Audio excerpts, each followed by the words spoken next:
İnsan keçmişdə niyə ilişib qalır? Çünki keçmişdə nəticə var, amma gələcək qeyri-müəyyən ehtimaldır. Biz insan olaraq bilinməyəni yox, müəyyənliyi sevirik. Keçmişin ən pis ağrısını belə qeyri-müəyyən gələcəkdən üstün tuturuq. Bəzən insan keçmişə qayıdır, çünki orada bir zamanlar xoşbəxt olub. O anları, o hissləri hansısa insan unuda bilmir. Amma bilməliyik ki, keçmiş dəyişmir, keçmişdə qalır. Keçmiş bir güzgü kimidir. Ona baxmaq üçün var, içində yaşamaq üçün yox.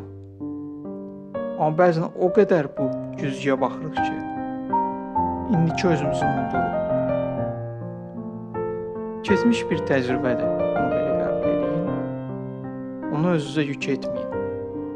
Sadəcə keçmişdən dərs çıxardın və irəli gedin.